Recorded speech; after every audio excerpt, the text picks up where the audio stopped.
Ready start. माननीय सदस्यगण, भारत में चल रहे आर्थिक संकट के बारे में चर्चा के दौरान मैं कुछ तथ्य पेश कर रहा हूं। अप्रैल अगस्त 2008 के दौरान हमारा निर्यात डॉलर के हिसाब से 35% बढ़ा।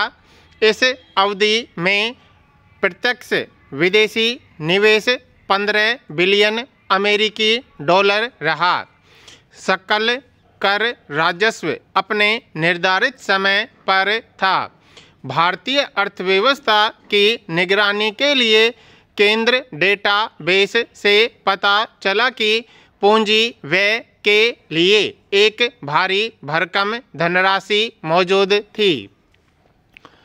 फिर भी हम उस समय भारतीय अर्थव्यवस्था में आने वाली अस्थायी मंदी के लिए तैयार रहे थे। चूँकि अंतर्राष्ट्रीय मंदी उस समय अनिश्चितता के दौर में थी, इसलिए हमारे ऊपर इस मंदी के प्रभाव की गहराई और अवधि का सही आकलन करना कठिन था। कुछ अनुमान इंगित किया गया था कि उस वर्ष में सकल घरेलू उत्पाद की दर घटकर 7% रह गई थी।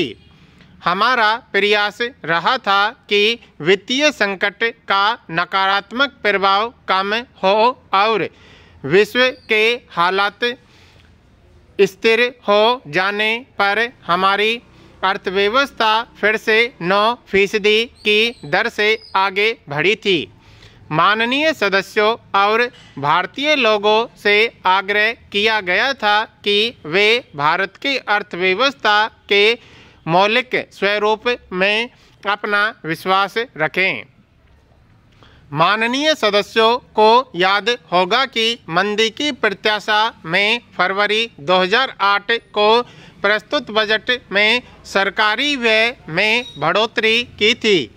व्यय प्रस्तावों की उस समय कुछ हलकों में आलोचना की गई थी, किंतु यह देखकर खुशी हो रही थी कि उस समय इस बात को व्यापक तौर पर स्वीकार किया जाने लगा था कि सरकारी व्यय में वृद्धि करना इस समस्या के समाधान का एक महत्वपूर्ण हिस्सा था।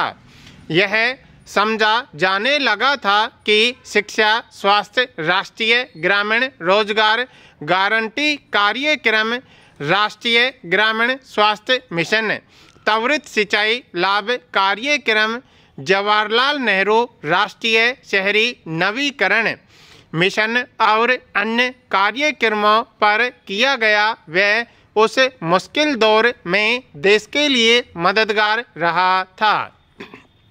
इसके अलावा किसानों को लगभग 4 करोड़ रुपए की ऋण माफ़ी और ऋण सहायता से देश के किसानों को बहुत लाभ मिला था और वे उत्पादन बढ़ाने के लिए प्रोत्साहित हुए थे। माननीय सदस्यगण, भारत के सम्मुख पहले भी चुनौतियां आई थी और उनका उसने मुकाबला किया था। हम मौजूदा चुनौतियों का भी सामना करने में समर्थ होंगे। भारत के सामने जब भी चुनौतियां आई हैं, भारत की जनता ने सामने आकर उन चुनौतियों को एक अवसर के रूप में लिया है। भय के लिए कोई जगह नहीं है। यह समय उद्देश्य पूरक एकता और संकल्प रूपी कार्यवाही करने का है। मैं सरकार तथा अधिकारियों द्वारा किए गए उपायों के लिए इस माननीय सभा के सभी वर्गों का सहयोग चाहता हूँ। माननीय सदस्यगण, मैं जानता हूं कि अब एक महत्वाकांक्षी भारत का उदय हो रहा है। एक ऐसा भारत जहां अधिक अवसर, अधिक विकल्प, बेहतर आधारभूत संरचना तथा अधिक संरक्षा एवं सुरक्षा होगी। हमारे युवा, जो हमारी सबसे बड़ी राष्ट्रीय धरोहर है, आत्मविश्वास और साहस से परिपूर्ण हैं। मुझे इसमें कोई संदेह नहीं कि इनका जोश, इनकी ऊर्जा और इनका उद्यम भारत को नई ऊंचाइयों तक ले जाएगा। इन आकांक्षाओं के बीच हमारे सामने आर्थिक मंदी, रोजगार सुरक्षा और रोजगार के अवसरों के सृजन की चुनौतियां भी हैं। समाज हमारी महिलाओं और बच्चों की सुरक्षा को लेकर चिंतित है।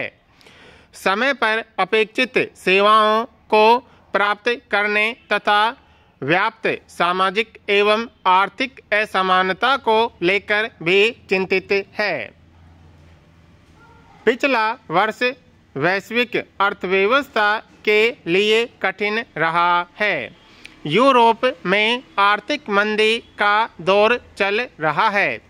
अधिकांश उभरते बाजारों में विकास की गति बहुत धीमी है। यह वर्ष भारत के लिए भी कठिन रहा है।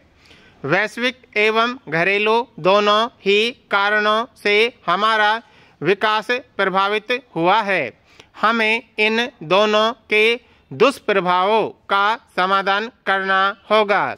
मेरी सरकार ने इस स्थिति की ओर ध्यान दिया और निवेश गतिविधियों को पुनर्जीवित करने तथा निवेश वातावरण को सुधारने के लिए पिछले कुछ महीनों के दौरान अनेक उपाय किए हैं।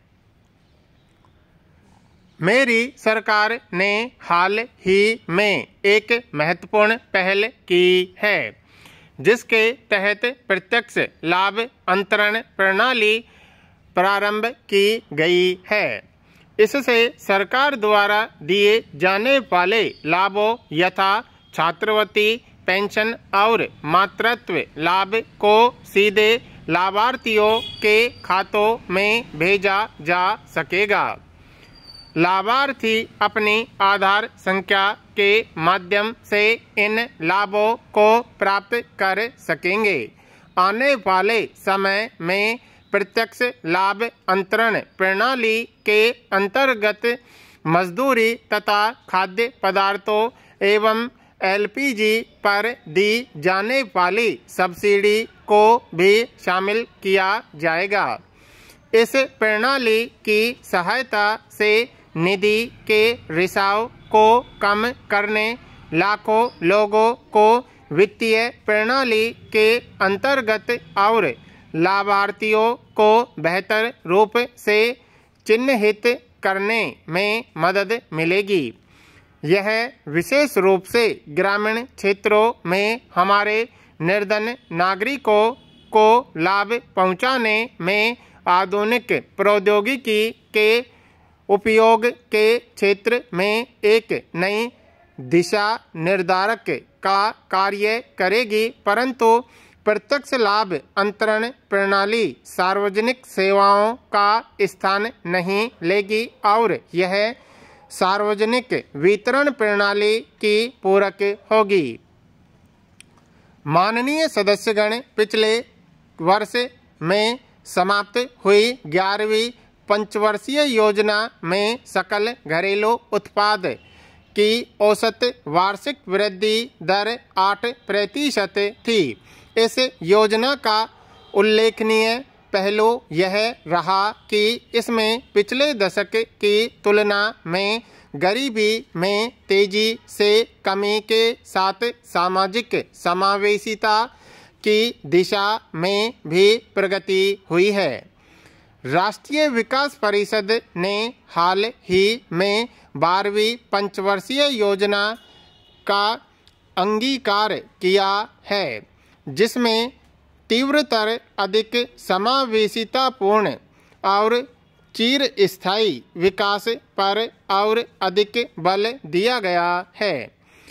12वीं योजना में यह माना गया है कि विकास के नतीजे हमें तभी प्राप्त होंगे जब हम कठिन निर्णय ले पाएंगे। इस योजना में केंद्र द्वारा प्रायोजित स्कीमों को समेकित करते हुए इनकी संख्या कम करने और इन्हें अधिक लचीला बनाने का प्रस्ताव है। इससे राज्यों को नए प्रयोग और नई पहल करने के लिए वांछनीय स्वतंत्रता प्राप्त हो सकेगी। हाल में भारतीय अर्थव्यवस्था के विकास की गति धीमी रही है। चालू वित्त वर्ष की प्रथम छमाही में सकल घरेलू उत्पाद की वास्तविक वृद्धि दर लगभग 5% रही है।